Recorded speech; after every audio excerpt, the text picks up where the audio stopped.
Good evening, everyone. I am Dr. Drew Lichtenberg, the resident dramaturg at the Shakespeare Theatre Company, and this is Shakespeare Hour Live Hamlet.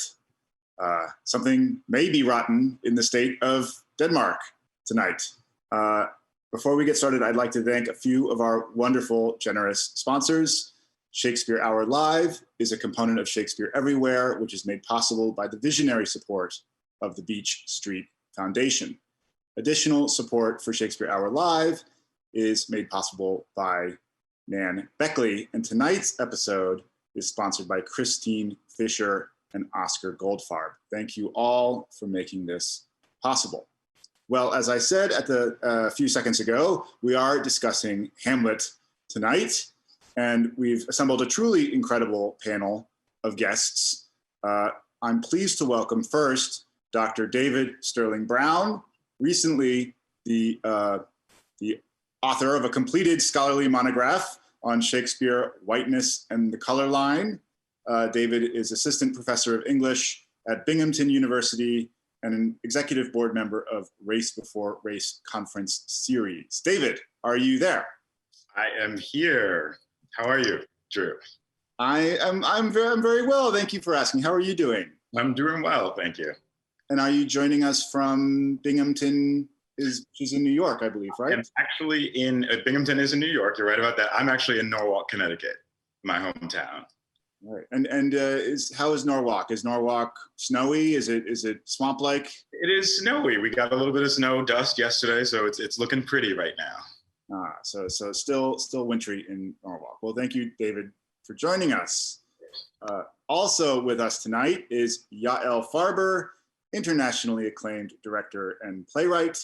STC audiences will remember her Mice Julie and her Helen Hayes Award winning, I believe it won the most Helen Hayes Awards of any show in the history of the Shakespeare Theatre Company, Salome, in 2015. Yael's other credits include The Crucible at the Old Vic, Lorraine Hansberry's Les Blancs at the National Theatre, Blood Wedding by Garcia Lorca at the Young Vic, and most recently, Hamlet at the Gate Theatre in Dublin and St. Anne's Warehouse, Brooklyn, which was recognized as a critic's pick by the New York Times, and then again as one of the best 10 shows of 2020. Yael, are you there? I'm here. Hello, good evening. Joining us from, where are you joining us from, Yael? A tiny fishing village in Iceland called Flatteri, population 200 and something. Tiny, tiny little space in a little cottage. Yeah, well, it looks very, atmospheric, maybe a little bit spooky, dare I say. Yes, you may say it is. Just how I like it. Yeah, right. And is there a story behind your Icelandic sojourn? Because I know normally you're based in Montreal, correct? Yes, correct. So I'm in transit to moving to Singapore, but along the way on my journeys, I stopped off in Iceland to direct a production at the National Theatre here. Elena Ferrante's My Brilliant Friend, the Neapolitan Quartet. And COVID shut us down just before we were moving into the theatre. And I was meant to be here for 2 months, and 6 months on, I'm still here because my daughter's in Singapore and I'm trying to get to her, but the border's closed. So I thought, why not sit out the time in rural Iceland? So, well, I've actually been in Reykjavik for a while, but I've just come here now. And do you have a better chance of getting into Singapore if you stay in Iceland rather than going back to Montreal? I did. I thought of New York, London, Johannesburg, go back to Joburg or Cape Town, where my family and people are, but all are COVID hotspots. So I figured Iceland would keep my chances at the odds at best with being able to get in to Singapore. Well, I mean, it's one. I'm sorry that this has turned into such a prolonged sojourn, but also what a fascinating globetrotting life. Yep. Yes. The third member of our panel tonight, and thank you, Yael, I should say. Thank you. The third member of our panel is Ruth Negga, Academy Award nominated actress, star of Yael's Hamlet at the Gate and St. Anne's, for which she received a Drama Desk Award nomination. She has also appeared in films such as Loving, Ad Astra, and the upcoming Passing opposite Tessa Thompson. Theater credits include appearances at the Abbey Theater, the Old Vic, the National Theater, and many, many more. Ruth, are you there? I'm here. Hi, how are you? I'm well. How are you, Ruth? Great, it's a pleasure to be here with all of you. And where are you? Are you calling from? I assume Los not Angeles. Ireland or the United Kingdom, A chilly Los Angeles. which is where you are based currently. Yeah, for now. Yeah. Wow. So we're uniting multiple different time zones here Absolutely. on this call. Well, thank you, Ruth, for joining us. No, absolute pleasure. Thank you for having me. And also, as always, I want to introduce my co-host, our line producer at SDC, Grace Ann Roberts, who is monitoring and moderating the conversation. Hello, Grace Ann. Hi, everyone. Good evening. Always a thrill to be back with you on Wednesday night. And I'm so excited about this panel. So looking forward to the hour. Thanks. All right, so the subject at hand is Hamlet. And one way of broaching the topic of Hamlet is to ask what Hamlet is, or rather what happens in Hamlet. We will not be able to answer these questions in full tonight. In fact, no one ever has, or probably ever will. I think Hamlet, among all of Shakespeare's plays, has killed more trees and has been responsible for more spilled ink and more critical exegesis than maybe the rest of Shakespeare's plays all put together. But we do hope that we can shed some new and 21st century light on these questions. First of all, there are multiple Hamlets. There are at least 3 textual variants of Hamlet, the so-called bad quarto of 1603, the second quarto of 1604, and the folio edition of 1623, each with separate claims to authenticity and textual variations that are distinct from one another. So any notion of a complete Hamlet, like the Kenneth Branagh film from 1996, is kind of a misnomer. It's actually a conflation of 3 separate, standalone, individual Hamlets. There's also multiple genres that have been thrown at Hamlet, which Shakespeare seems to refer to with Polonius's apt run-on catalog: tragedy, comedy, history, pastoral, pastoral comical, historical pastoral, tragical historical, tragical comical, historical pastoral, scene indivisible, or poem unlimited. Hamlet has been called the first meta-theatrical play. It features a lot of talk about theater, as well as a play within a play, a lot of theater criticism from Hamlet, and acting advice on how you should act. It has also been called a precursor of Romanticism, the first modernist play, the first postmodernist play. I could go on and on. It seems like Hamlet engenders infinities. It is itself a multitude. In the 21st century, however, there have been new Hamlets, or new things that Hamlet continues to say to us. These include Simon Godwin, our artistic director's production at the Royal Shakespeare Company, starring Papa Asiedu, which came to the Kennedy Center as part of its National American Tour. This includes Michael Kahn's valedictory Shakespeare at the Shakespeare Theater, starring Michael Urie, which was about surveillance, one of a series of 21st century interpretations about surveillance.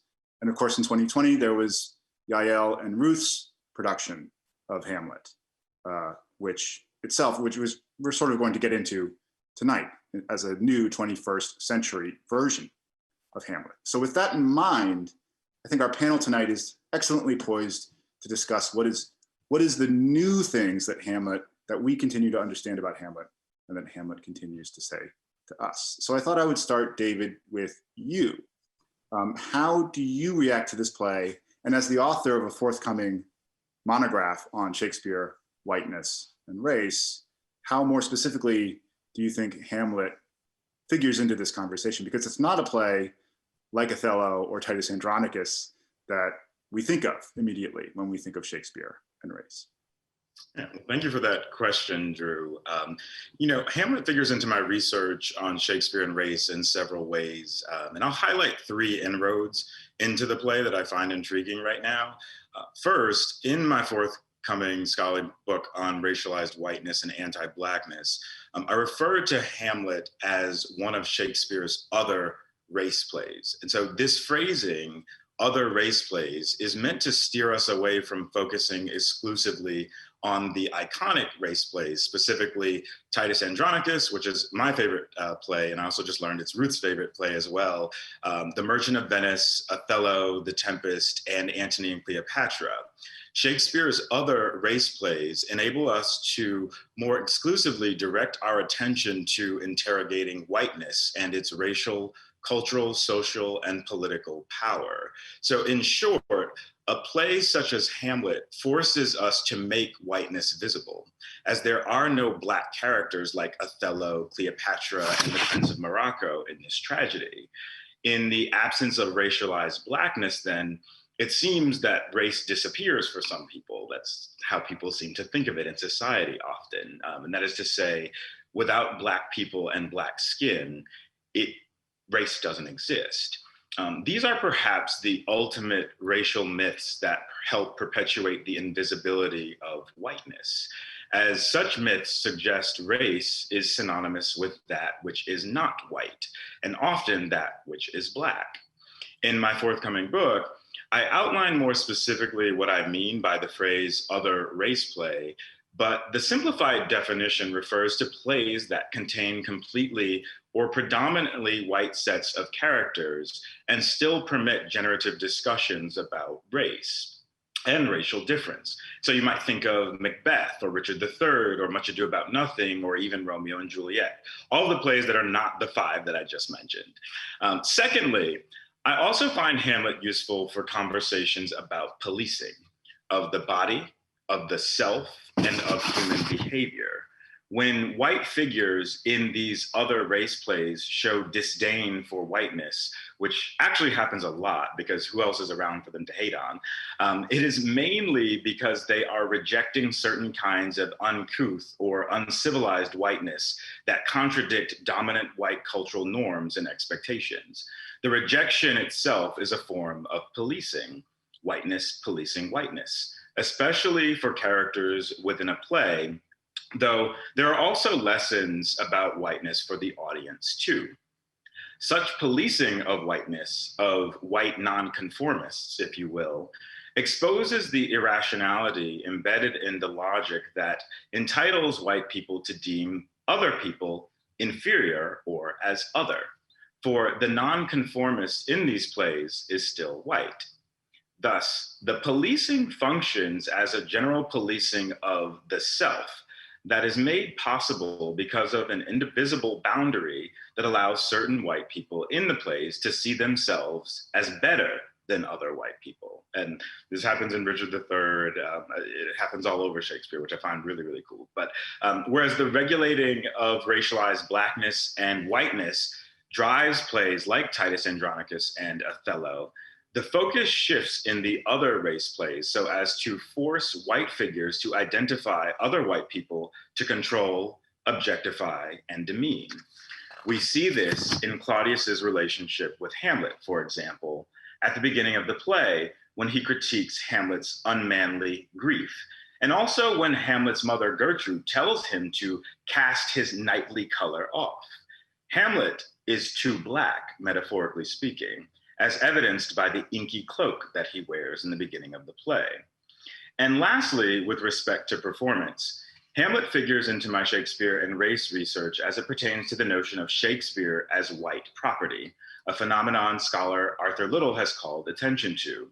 More specifically, we can see Hamlet, the character, as white property, as even white male property. Thus, when we step away from the problematic notion of colorblind casting and we embrace color-conscious casting and cross-gender casting, we end up with productions like Farber's that featured my wonderful fellow panelist, Ruth. And we can also end up with productions like Simon Godwin's Hamlet that starred Papa Essiedu. Even so, in the minds of some critics and audience members, you'll have questions lingering, such as, can a woman really own the role of Hamlet? Can a person of color or a Black person own the role? Have they truly earned it? And that last question is an allusion to contemporary playwright Anjali Felicia King's play, Keene, and a scene where 19th century Black actor Ira Aldridge, whom I discussed on episode 20 of Shakespeare Hour Live last fall, expresses interest in wanting to play Hamlet. Aldridge is quickly told by James Wallach, a white British-American theater practitioner, that one has to earn the Dane. That is to say, one has to earn the right to play Hamlet. Yet the inequities that women and people of color face in the world, and in the theater industry in particular, make it that much harder for them to earn the Dane. They have to work overtime to do so, I think. Thus, a play such as Hamlet and other race play is an incredibly generative site for critiquing race in productive ways, even as it pertains to the topics like the intersection of race and gender, which I'll say a little bit more about in the second half of our discussion. Thanks, Drew, for that question. Well, thank you, David, for so brilliantly setting the table for us tonight. I also want to point out that there was a production in Philadelphia at the Wilma Theater in the earlier part of this decade that similarly did a cross-gender and cross-racial casting of Hamlet. So this is a widespread phenomenon in the 21st century. Yael, obviously as a director, you have to build an interpretation or come up with a manifestation of your ideas, a vocabulary in order to realize what you see in the play from the ground up.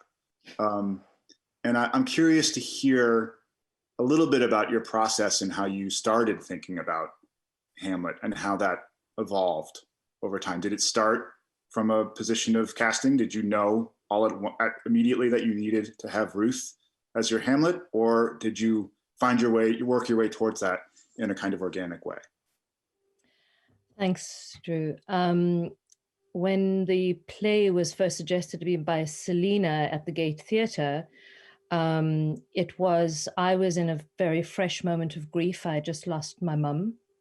And the thing that struck me first and foremost about the possibilities, it's always about, for any artist, it's just what's my entry point? How do I probe this in a way, certainly for me, that feels deeply that I have capacity and, in a sense, authority over the material within my own sphere, so that I can invest in the way that I believe illuminates a play off the page and onto the stage.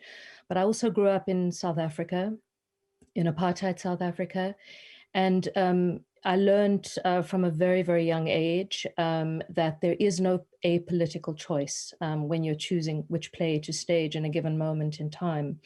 And I knew this from when my parents took me to see Annie the musical when I was 6 or 7 years old, and I came out. I've told you the story, Drew, and I could see the smoke on the horizon across the street, and I just come out of an all-white theater and watching, a play about, little girls in an orphanage. And my parents told me that it was the Soweto uprising, and I remember the discrepancy about how we could have just watched what we did and what was happening. And I knew when I discovered protest theatre at the market, when I was first experiencing it, theatre can either wake you up or anesthetize you, and that at any point in time, any play that you stage is a political weapon, for better or for worse.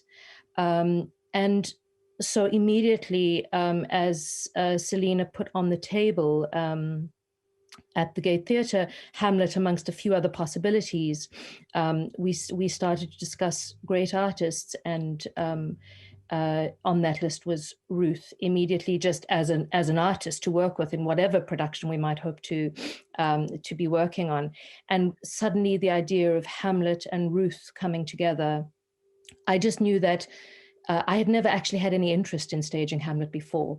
And it was like someone plugged some kind of electric current, between Hamlet and Ruth and together.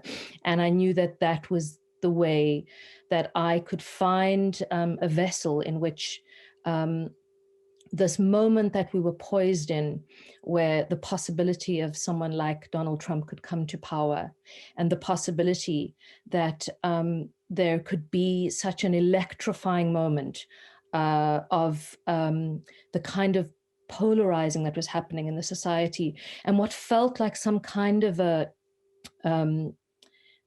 I want to say a power grab, because anyway, I don't want to go down the rabbit hole of electoral college and all of that stuff, but there was a sense of I do not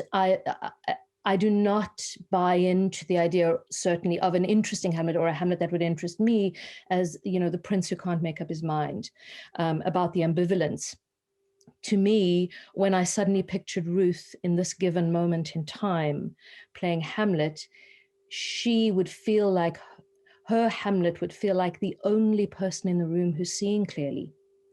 And as a person of color and as a woman, I really enjoyed what you said, David, because it felt to me like, indeed, I think Hamlet is often considered, Drew, as you said, a right, or sorry, David, you said that, as some kind of, when does one earn Hamlet?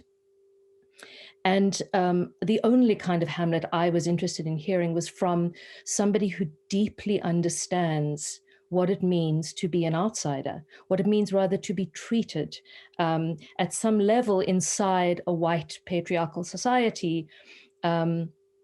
That to me is the authority. That to me is the earning of the role. That to me is the deepest knowledge and understanding that actually imbues you with the capacities to play this role. I did not want to hear from a Hamlet telling me this time is out of joint, unless they had the deepest experience of this. And when I thought of Ruth playing this role, I'm not going to speak to what Ruth's life experience is or speak about what her monolithic experience of race is in a white patriarchy. But I knew that if I was watching a woman with Ruth's artistic capacity, first and foremost, I have to say that the first thing that excited me was what Ruth would do with Hamlet as an artist. I wanted to watch her portrait of grief. When I watched her in the film Loving, my daughter, who is mixed race, was watching it and she had to leave the theater. She was so devastated by the material, but also by Ruth's presence on the screen. She was, she felt connected to what was happening in a way that was too much for her. And so I had to rather take her to see Moana, which was not a bad choice. But afterwards, it came beautifully full circle when I took Ella to see Ruth playing Hamlet, and playing it in a Hamlet that I was able to position a portrait of grief within a society where there has been a power grab, within a group of people who are all behaving like what is happening is perfectly normal, when everything is perfectly absurd and perfectly terrifying. And that Hamlet is desperately trying to win back the logic and the empathy of his mother, his deepest connection. And she too, I think that betrayal, until the bedroom scene, even, as we were working in the rehearsal room, every day in the rehearsal room was that extraordinary mix of Ruth's incredible humility as an artist, saying, okay, I will try to be large enough for this material, and me just watching before her life experience for what she would bring and come to represent on that stage was just her capacity to portray the agonies of Hamlet. I was not interested in Ruth as totemic or as in some kind of symbol. I was interested in her because of her capacity to play the role, because of her experiences. And this emanates outward into an authority over the material and into plugging the live wire of Hamlet in, which is an electrifying play, not something that I believe should be reserved for, as Ruth once beautifully said to me, the pale princes of the West.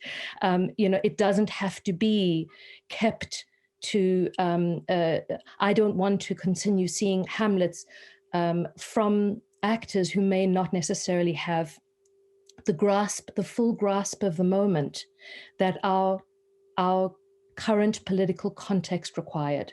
And so the concept that I had for the production, the capacities of Ruth as an artist, her authority over the material because of her own experiences, but those capacities earned by a very gifted artist, met with these life experiences that that are inevitable if one is living in the white patriarchy, made this a weaponized Hamlet, and one that I believed could meet the moment, could match the moment, and most of all, bring us to our knees in a shared grief with her or him, in Ruth's hands, and I have to say with the rest of the cast who were extraordinary. I'm speaking a lot about Ruth right now because it's such a mammoth task to undertake, but we worked very much as an ensemble, and the way they illuminated all their roles and the way they met Ruth and Ruth met them,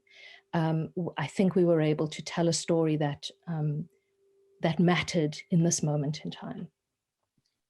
No, it's true what you say. I was lucky enough to see Ruth in the show at St. Anne's Warehouse, and among Ruth's brilliant performance, the entire ensemble was a truly memorable, unforgettable one. I think it was the best Ophelia mad sequence that I've ever seen in a Hamlet. The figure became almost Cassandra-like, a figure out of Greek tragedy. Many other things I could say about that production, but I'm curious to hear, Ruth, from you, how these words from Yael and David resonate with you, and also just how, as an actor, playing this massive role, this role that is synonymous with sort of scaling the mountaintop as an actor, how do you begin to approach such a role, and what kind of discoveries did you make along the way? Were there things that surprised you or challenged you? Were there conversations that you had with Yael that shaped your approach? And Ruth, I believe your microphone is muted. Sorry for being so predictable. First of all, don't be a mascara thinner for the rest of this, please? Because I can't cope. I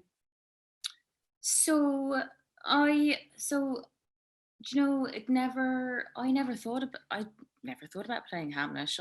I'm sort of devastated now to say, and disappointed in myself as well, to think that I sort of ingested and absorbed the status quo, that Hamlet was for certain people, not me. And I am very much the other, And I just thought it wasn't not that it wasn't in my capacity. I didn't think that someone would have me to do it. And I feel kind of disappointed in myself, but also I understand why, is that it was sort of cordoned off in a way for certain performers. And I wasn't consciously aware of it. I'd obviously just absorbed that. And then when Yale approached me, I mostly was just a bit shocked, but also very daunted by it. But, the more I thought about it and the more time I spent with him and the text, I thought, well, actually, it's perfect. I am the other. I've always been the other, where, anywhere I've lived, I've been a sore thumb. I've been someone who stands out and doesn't fit in terribly. I also have a dead dad, and that helps, I suppose, off the bat. And and all of these things to joke about, I'm not actually kind of joking, but not joking. All of these coalesced into something, and I thought, oh no, I see him. I felt like I could dissolve into him and he could dissolve into me. And as daunting as the task is, one has to sort of discard the history of it and, in order to approach it, because otherwise you'd be just saddled and you'd sink under the pressure. But the more and more I studied the text, the more and more I thought, this isn't even just about me, this is universal. This is about not being seen, about not being listened to, about being the only person in the room to stand up. So many people came into my mind. I mean, myself and Yael have talked about it. The Sparrow speech, we talked about this. All I kept thinking of was Martin Luther King and what he must have been thinking the night before he did. He said, "I have a dream." I don't know if you know the speech. It's the readiness is all. That play is so full of little things and big things that resonate with every single human being on this planet. And I don't know if any other piece of literature or work does that. It's the whole gamut of the human experience. And for someone who is so isolated, gosh, it's a play that makes you feel less alone. And that for me is what art is about. When you feel othered and you feel alone, you don't feel seen. I do feel art in all its ways is a point of connection. It's about a way of reaching out through the ether and making you feel like you belong. I love what you say, Ruth, about the universality, but also the timeliness of the play. That there are, because as you mentioned, David, it's on a subatomic level. It's in the language. All these ideas in the play of identity, of political alienation, of policing, of blackness and whiteness. All of these oppositions that Shakespeare loves to play with, and there are ways that you can find a sort of short-circuiting that I think Yael and Ruth did, where it becomes alive in a contemporary context, in a very immediate and freshly felt kind of way. It seems like that's part of the trick of doing good Shakespeare as opposed to dead Shakespeare, is finding these ways that it speaks to us in a new way. Sorry, that's not a question. I agree with that. And I think that, having Shakespeare speak to us in a new way, and even just have to back up here for a second, because I'm in such a space right now, both from Ruth's and Yael's openings in terms of just the emotiveness with which they spoke. I think that's something that this play draws out of people. And the idea of the universal, it's certainly something that we debate back and forth about in my field. But I think one place where you see that, both with human beings, but also even in nature, is just the notion of grief. And this play is so big. I mean, you just look at where we are right now with the COVID-19 pandemic. The world is in a state of grief right now. And so I think Yael's and Ruth's words were hitting me harder, partly because of just where I feel I am at, but also something Ruth said struck me in terms of grief, because I think it's sad that she never thought about playing the role of Hamlet.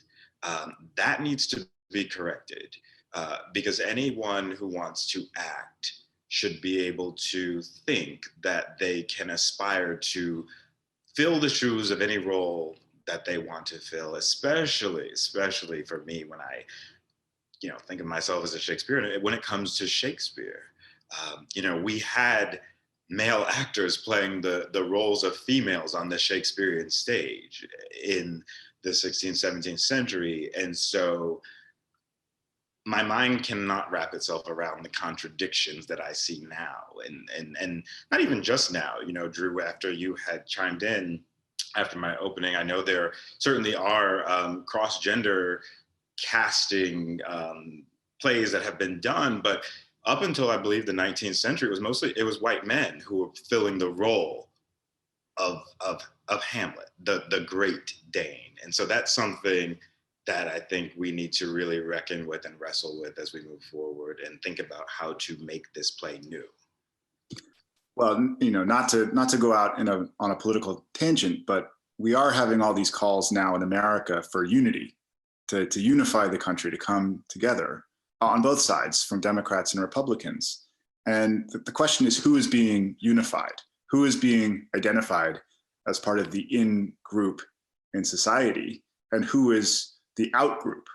And I think that's something that this play speaks to as well, because Hamlet self-consciously identifies as an outsider, right? And I think this is maybe one of the reasons why, Ruth, you say that you feel like you know him, or you feel like you can get along with him, you feel like he speaks to you, because there's a sense in which he doesn't want to belong to a club or a party in which other people are members. And I think you're absolutely right, David, that part of the work that needs to be done in breaking down these hegemonic structures that reinforce themselves over generations is to find continuous new practices, and specifically with a focus on race and also gender. But these have been the domain of, these have been unifying ideological structures for white people in order to reinforce messages and themes of whiteness.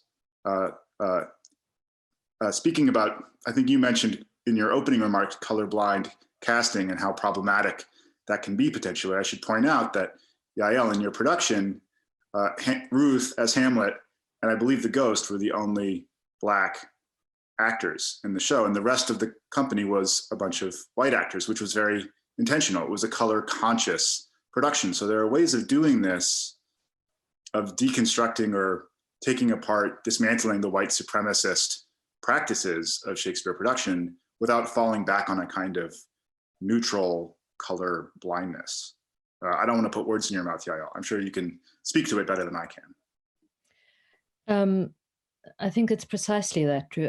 When I was casting the play, I saw, a variety of actors, but I knew that there was a potency in maintaining metaphors that could just shimmer outward, and as soon as you begin to neutralize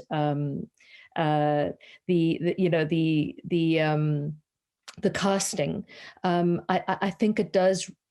You can make a decision conceptually to be post-race in your casting, but I don't think we live in a post-race society.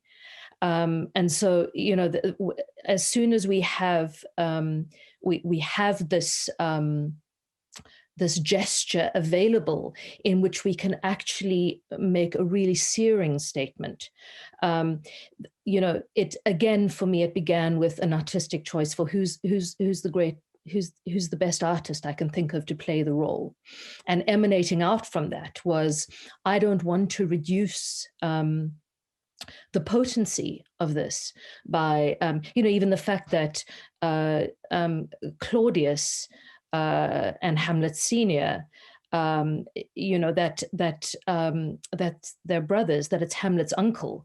Anyone who's looking at that would immediately see the problem in terms of reality.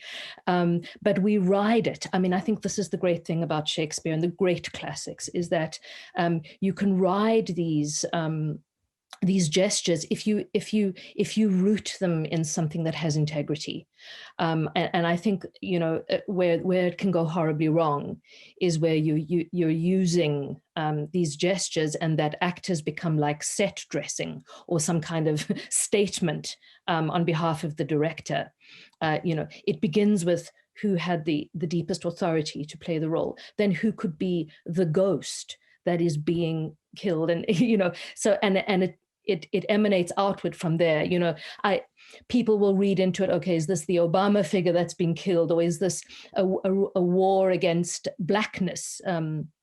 you know, that there is the silencing of the heir to the throne, and I won't say no to that. But as we have said, Hamlet is so expansive in what it achieves spiritually, politically, religiously, dramatically, domestically, nationally. There's it. I think that's why it is so extraordinary.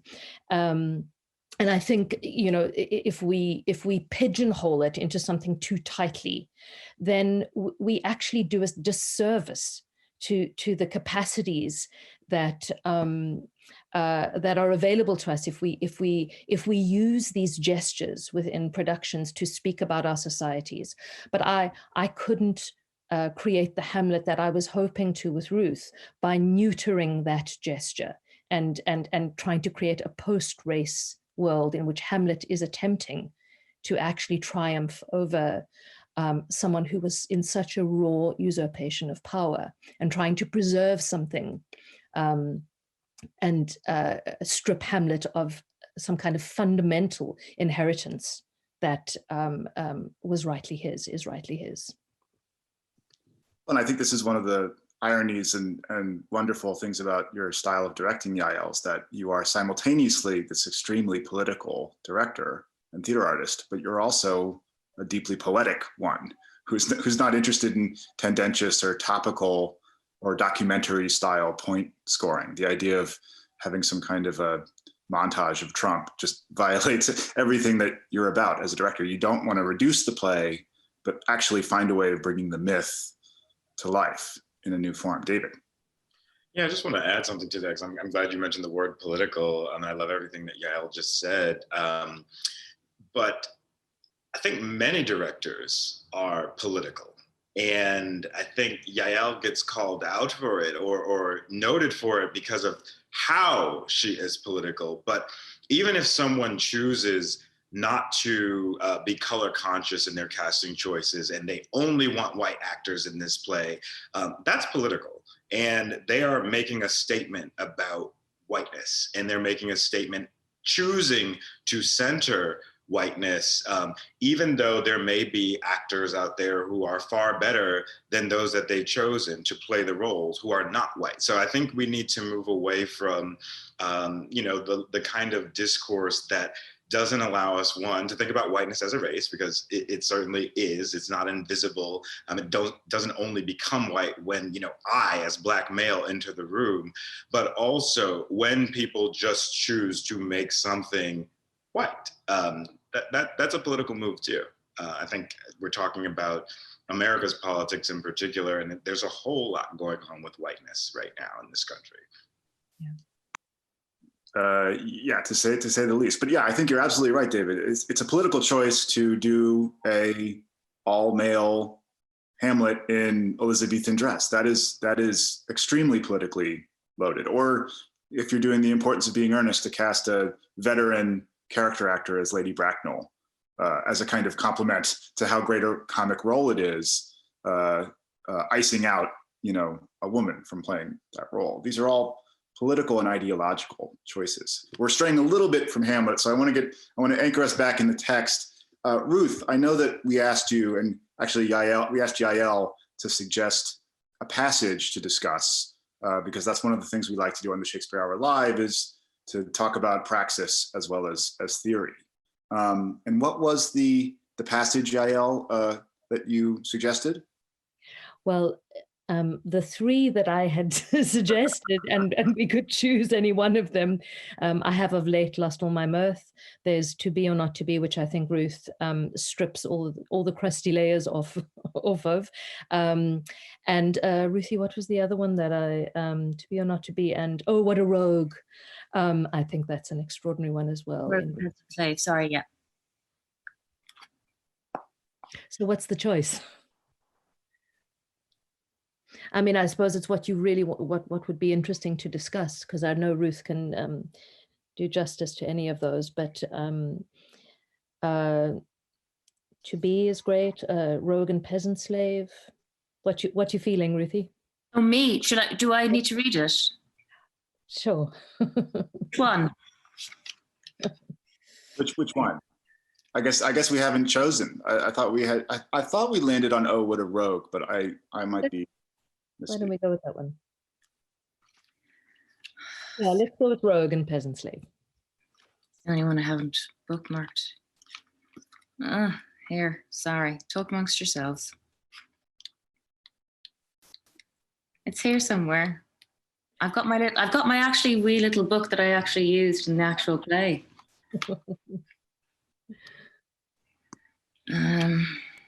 I'll just say something while Ruth is looking for Fill in for me there, Faber. I will say that there was the positioning of the woman was very important to me because just as we're talking about race, I also want to talk about the woman in Shakespeare's plays, and this play in particular. Ophelia is so often, as well as Gertrude, it's almost like, okay, they're kind of underwritten. They need great actresses, and yet will actresses take on what I think is mistakenly assumed are thinly written roles. And in fact, I think the economy with which the scenes that are there really matter speaks to the potency of those scenes if you illuminate them in the right way. And as soon as I was reading Ophelia, just understanding that Ophelia, what we call insanity, in fact, is a repressed, very a very deep knowledge and understanding. She's the witch, and I mean that in the greatest sense, in the compliment when she comes in with her plants to try to heal everybody with her flowers. She's coming back with a wisdom.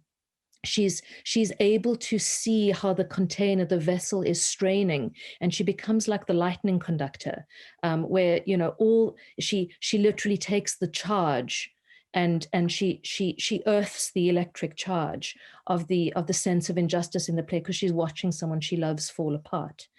And Gertrude's moment in the scene in the bedroom, the way the masks just have to come off, to me, it seemed so clear that the women are the ones that can actually bring us closer to these truths, not by knowing everything to start with, but by being vulnerable and available to the truths. So I think, there are layers with which we can understand that. I think the power structure inside Hamlet can be inverted from the conventional way it's done, and in fact, not as some kind of some kind of authorship or statement, but in fact to illuminate the brilliance of the play, and the extraordinary instrument it is politically, spiritually, in terms of gender, etc., etc. David, you have a point, but I think Ruth, have you found the speech? I found Rogue and Peasant. It's very long. I'm not a director, so I'm not allowed to make this call. I don't think. Maybe the first section until there's a natural stopping point, because I believe Hamlet then goes into their plotting. Right? There's like the first imagistic section of the speech, and then the plotting section. So maybe just. I'd say we'd be very happy to hear as far as you're willing to go, Ruth. You do a beautiful job with it. I've lost it again. Righty ho. I've gone to the wrong one again.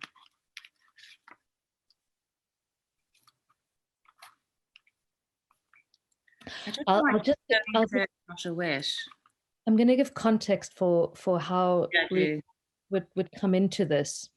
I think the first time I saw Ruth crack this one open, because there are a series of soliloquies that have to be broken open, and they hatch when they're ready to hatch. Every fruit ripens in its time. And I remember the night that Ruth broke this one open. Well, in fact, it was in the rehearsal that she started to.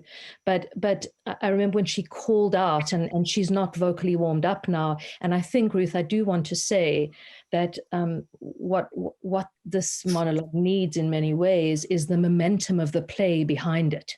and Ruth's coming in cold right now. So there's nothing going to, I'm just going to say, perhaps on your behalf, Ruth, that you don't have the engine behind you. But I want to, of the rest of the play and how it spends you until you arrive at this moment of, am I a coward? And I just remember how you called that line out into the room and into the auditorium in a way that was so filled with despair, so filled with an existentialism. It was like the whole existential load of the play exploded open in that question, am I a coward?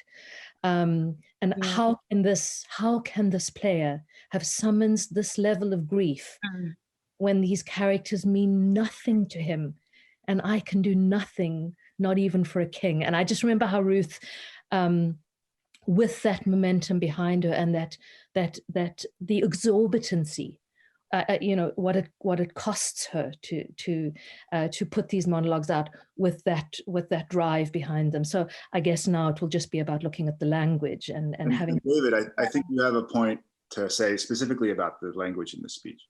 Yeah, well, I think this language. So one of the things, the sort of larger concepts that I work with this play is that, Marcellus's line at the beginning, something's rotten in the state of Denmark, which you alluded to at the beginning in your opening, Drew.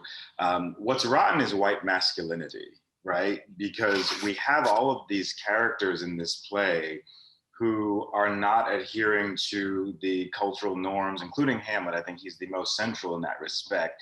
And this speech that we're calling attention to in Act 2, Scene 2 is a perfect exemplar of that. I mean, he refers to himself as a muddy, meddled rascal. He asks himself, am I a coward? He refers to himself as an ass. He says, what an ass am I? And then he also discusses the idea of unpacking his heart like a whore. He uses the term drab and scullion. So there are all these feminized terms that are brought into this language that I think connect with what Yael was saying about just, the work that the women, even though there's only 2 women in this play, the work that the female characters do in this play is a lot. And I think they provide a nice contrast to the majority of the male characters who don't quite fit into sort of stereotypical ideals of masculinity, like young Fortinbras and old Hamlet. Perfect. Well, yeah. So I think with that in mind, let's hear the speech just for the sake of discussion, not as a kind of performance or set piece monologue, Ruth. You are again muted, I believe. He's coming from this place of wonder at these players who he adores, and also a deep sense of shame that they can manifest tears and action, and he cannot. So he bids goodbye to everybody.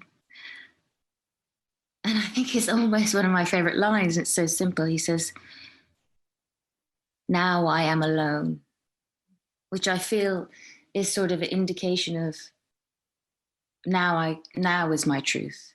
Now I'm once again truthful. Oh, what a rogue and peasant slave am I. Is it not monstrous that this player here, but in a fiction, in a dream of passion, could force his soul so to his own conceit that from her working, all his visage wanned, tears in his eyes, distraction in his aspect, a broken voice and his whole function suiting with forms to his conceit, and all for nothing, for Hecuba. What's Hecuba to him or he to Hecuba that he should weep for her? What would he do had he the motive and the cue for passion that I have?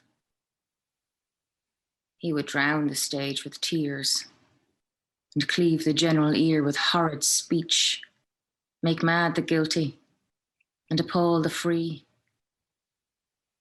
confound the ignorant and amaze indeed the very faculties of eyes and ears, yet I, a dull and muddy metalled rascal, peak, like John o' Dreams, unpregnant of my cause and can say nothing. No, not for a king, upon whose property and most dear life a damned defeat was made. Am I a coward? Who calls me villain? Breaks my pate across, plucks off my beard and blows it in my face, tweaks me by the nose, gives me the lie in the throat as deep as to the lungs. Who does me this, huh? Zounds, I should take it, for it cannot be, but I am pigeon-livered and lack gall to make oppression bitter. Or ere this, I should have fatted all the region kites with this slave's awful, bloody, bawdy villain. Remorseless, treacherous, lecherous, kindless villain. Oh, vengeance! This is my favorite bit, because then he realizes he's being so foolish. It's very fun. I think it's very funny. Why, what an ass am I? This is most brave, that I, the son of a dear father murdered, prompted to my revenge by heaven and hell, must, like a whore, unpack my heart with words, and fall a-cursing, like a very drab scullion. Fie upon't, foe about my brain. I have heard that guilty creatures sitting at a play have by the very cunning of the scene been struck so to the soul that presently they have proclaimed their malefactions. For murder, though it have no tongue, will speak with most miraculous organ. I'll have these players play something like the murder of my father before mine uncle. I'll observe his looks, I'll tempt him to the quick. If he but blench, I know my course. The spirit that I have seen may be the devil, and the devil hath power to assume a pleasing shape, yea, and perhaps out of my weakness and my melancholy, as he is very potent with such spirits, abuses me to damn me. I'll have grounds more relative than this. The play's the thing, wherein I'll catch the conscience of the king. I'll never work again. Wow. Ruth, I just feel like I've been to Shakespeare Church. I feel like it's so amazing to hear that language at a time when art is not present in most people's lives. And it was so brilliant the way you were able to show Hamlet's course of thought. You know, we feel like we're thinking right alongside Hamlet in that speech. And then all of a sudden at the end, you arrive at the plan, which involves the play. Well, that's the beauty of Shakespeare and his monologues, is that you just follow this train of thought, and this thought begets that thought, and that thought begets that thought, and everything is present and in the moment, and nothing is the end is never thought of at the beginning. It's always come to. And for an actor, that's extraordinary, because isn't that how we live? You know, we have thoughts, and then that happens, and this happens, and it tumbles, you know, and that's how we get to action. You know, he starts at the beginning feeling angry with himself and bereft, and by the end, he has a plan. And an extraordinary one.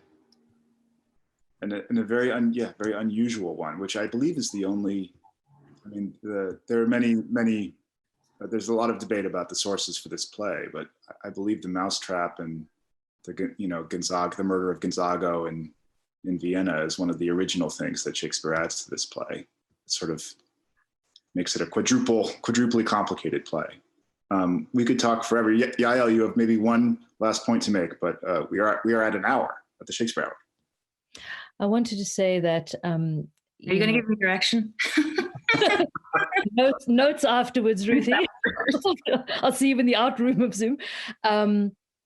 You know, at the start of our production, I wanted, I had all the actors arriving on stage in suits that echoed what the players wear, later on, because I think that arrival of the players at Elsinore, they bring with them the device to catch the conscience, and what happens in the play should be happening to us. And I think this is part of the brilliance, is that it is this old technology of people, what you just said, Drew, we haven't had art for so long. And just to hear the power of words being spoken that take us back to the raw transmission that theater is, that can capture our conscience, that, catch the conscience of the king, that I knew what was very important was for those players to arrive in the same way in Hamlet's life, that all of our players and Hamlet arrive in our lives, so that once again, it's like Russian dolls, it just unpacks itself. And I think this is part of the brilliance of the structure of the play. Yeah, it's this kind of Ouroboros or spiral-like structure where it's like listening to Hamlet speak one of his monologues. It is this spiral into consciousness, into conscience and consciousness. And the power of theater, it just speaks to the power of theater. Yeah, well, utterly mesmeric, Ruth. I'm blown away by that reading. And I want to thank all of our panelists for joining us tonight. I'm not sure how to transition out of this, but I will say that we've been having a lot of questions from everyone about Simon Godwin's whereabouts. Where in the world is Simon Godwin? I'm happy to report that he is finishing up in London his editing of his film of Romeo and Juliet. And next week, he will be joining us live for a special conversation with the great Michael Kahn about 50 years of directing Shakespeare at the Shakespeare Theater and elsewhere. So it's a wrap up of our Shakespeare Icons series next week with me, Simon Godwin, and Michael Kahn. I want to thank everyone again for joining us. Thank you for tuning in, and wish you a happy and safe Wednesday night.